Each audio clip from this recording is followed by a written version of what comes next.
Hey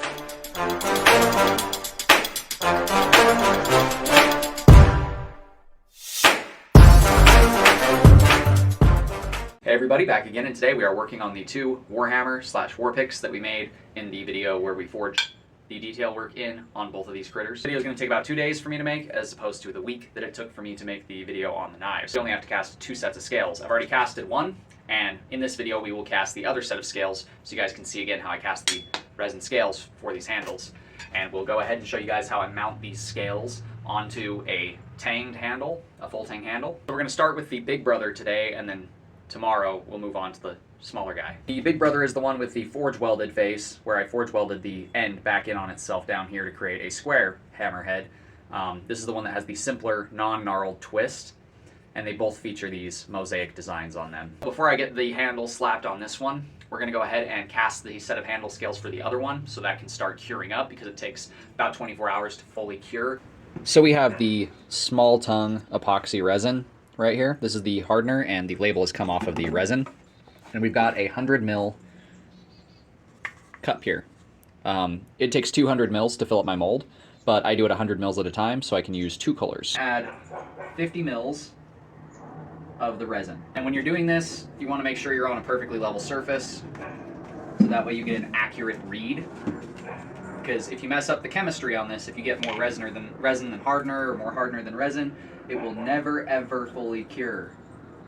So make sure you get an equal amount of both parts. I'm doing it on my anvil because my anvil is perfectly level. We're going to be using our Rolio mica powder pigment, and we're going to be using Twilight Silver and Terracotta. They do give you a little cute little measuring spoon for this, but I've lost it. And yes, I know I'm ruining a screw. The question is, do I care? Once you've mixed it to the point where it's nice and uniform, like we're getting now, where you just get the light hitting it that changes how the pigment looks, but everything else is nice and uniform all the way through, we can go ahead and pour this one into the mold. 50 in each one. And when you cast these, you want them on a perfectly level surface so everything spreads out evenly, or else it will just all flow to one side since it is such a thin fluid. Terracotta. For those of you wondering how I got these crazy fiery color scales, it was 50-50 of the fiery rust and the terracotta that I'm using now. And then you just swirl it so it mixes in, so you have red with orange and yellow kind of highlights. So when you're doing it, just make sure it doesn't get clumps in it. Air bubbles are fine, clumps are not, because this small tongue stuff is self-degassing. So we've got a nice uniform color again. Let's go ahead and pour this in there. And I have actually never done the terracotta with the silver, but I've wanted to for quite some time, because it's that silver and gold kind of coloration, I guess you could call it. Now we have it poured. If I leave it like this, it'll give me kind of a starburst, like exploding out from the center look. I don't know how well you're gonna be able to see that with the lighting that I have, but it'll give me this wild starburst kind of effect. But I want to make the terracotta run more into the silver throughout this whole piece, so I'm just gonna swirl back and forth here. Just one little squiggle on both scales. Now we're going to get a much more wild effect between the silver and the terracotta. So now that I've shown you guys how I make the handle scales, let's go ahead and show you guys how to fit these up onto a tang. For cutting in my handle shape, what I usually do is I just take a screw and I scry the outline of the surface of the resin. I just kind of cut an outline into it. Then I just take my drill and I drill a hole right through my scales on either side.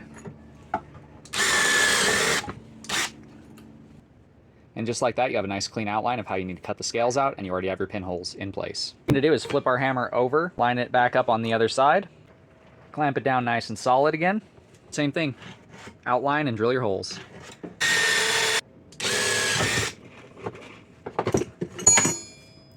And now your handle scales are ready to cut out. So now that we got them marked, let's head over to the bandsaw and get them cut.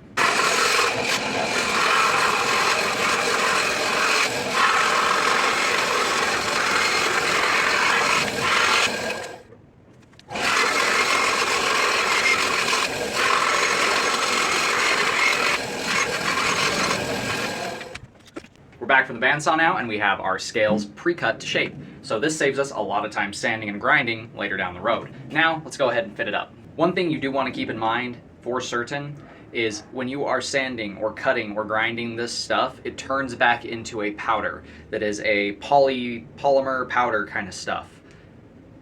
Wear your safety gear. Wear a respirator. You don't want to breathe this stuff in. You'll be coughing for days. You can hurt yourself. It's just not worth the trouble that you're going to put yourself through if you don't wear the respirator when you're using this.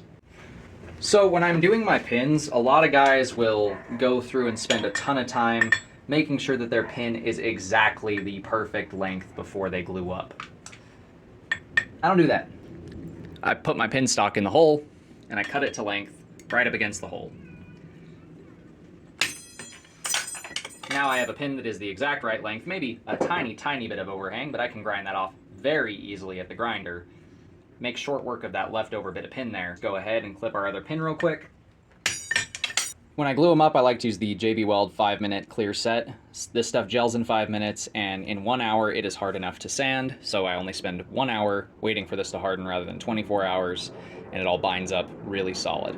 And no, before you ask, these are not brass pins. These are steel pins with a brass coat. I'm just going to use one of my excess stuff cups that's full of leftover hardened resin to mix up my epoxy for the pins. It's a 50-50 epoxy, just like the other one was, so just make sure you're getting an even amount in there of both of them so the chemistry sets up correctly. And with the JB Weld, it will turn white and cloudy while it's being mixed, and you'll know it's mixed properly when it goes back to clear. Now I'm just going to apply a nice liberal amount across the whole thing. Make sure to fill your pinholes completely with your resin. You can kind of shake them around a little bit up and down in there, in the hole. And make sure that there's resin all the way around that pin, or epoxy all the way around that pin holding it in place. Then we can go ahead and slide on the tang here, and then apply the glue directly to the tang. And then make sure to coat your pins on this side as well. Make sure they're nice and coated all the way around with your resin as well. That way they adhere nicely to the other side. Now we can start clamping everything together. You might find that woodworkers clamps are easier for you to use than twist-on C-clamps. You might find that twist-on C-clamps allow you to have more pressure and control for working out uneven spots. It's all up to personal preference. Now this needs to set for an hour, so I'm going to go ahead and let this harden up on there for an hour, and I'm going to go head over and shoot my bow for a little while and scratch my dog. Our handle scales have glued up and hardened on to our tang. Now we're going to go back to the bandsaw actually, and we're going to recut the outline. As you can now see, we went to the bandsaw and we cleaned up our angles to match the tang perfectly. All we do is we let that bandsaw blade run right along the steel. I did forget to mention that before you go to the bandsaw, you should probably flush your pins up real quick at the grinder, which is what I did. Now we can go over to the belt sander again, and we can start to do the final shaping of the handle.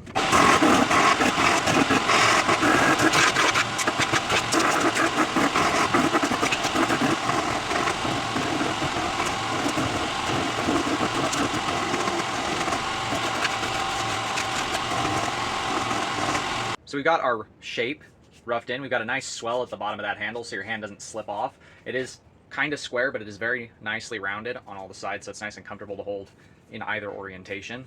Then I'm going to go from the 120 grit belt I was using before to my polish belt, get all the scratch marks removed, and then we'll coat this in some epoxy and the handle will be finished.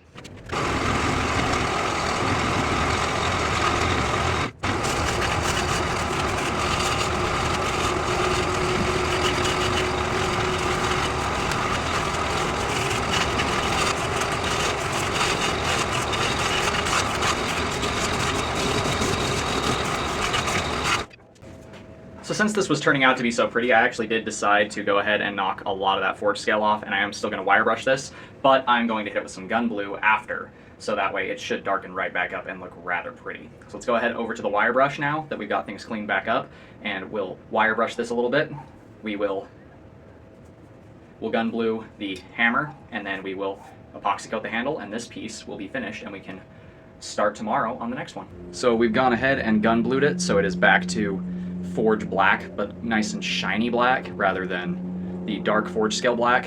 And all we really did with the hammer itself is knock the scale off, wire brush it to make sure all the scale was off and our metal was clean, and then gun blew it. So this is very brute to forge, and that's why I wanted to darken it too, is so that way it looks straight out of the forge, even though there has been quite a bit of finish work done to get it to this point. But you can see every hammer blow and marking that I left in there, so you can tell this thing was hand forged. And all we really do is put just a dot of each of these on the top of the resin and the hardener, and then mix it up real good. And this is the 5-minute JD weld that I was using earlier. And now comes the cool part.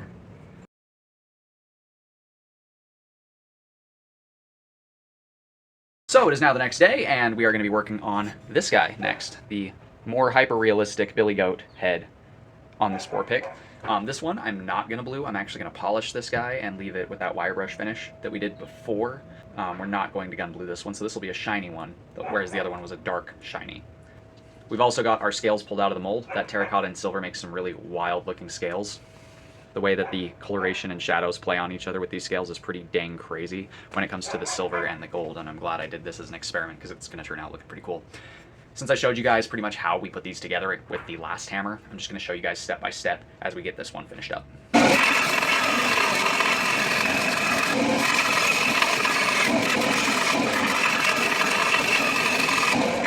Okay, scales and pins are cut. Let's slap them on and let it harden. So as you can see, we've got our Warhammer gluing up. Be back in an hour so we can get it cleaned up. We've got this guy. Ooh, that's bright. Yeah, it's very hard to get good lighting for a very reflective steel. But we've got this guy all cleaned up, got the handle assembled and cleaned up as well. It's just got that final coat of epoxy on there, that's why I'm not touching it. It's got a pretty wild looking pattern on there, which I think is rather awesome looking. We polished our whole hammer, the entire head on both sides. And we, like I said, are not gun bluing this one. This one's going to be silver shiny, and that one's going to be black shiny.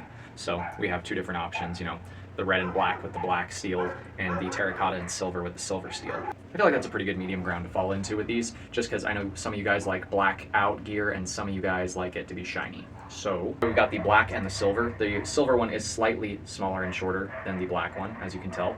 And this one has the more hyper-realistic head. This one has the more square head, so more tactical, more, you know, fancy, showy kind of piece. Let's get you guys your close-up shots before the end of the video.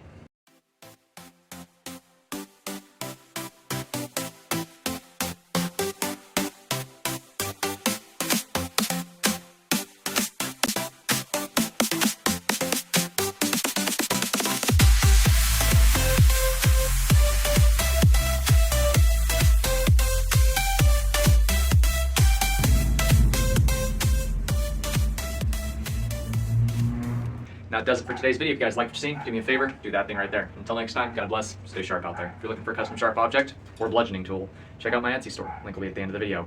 I sell war picks, warhammers, maces, just about anything you can think of, I've probably made it.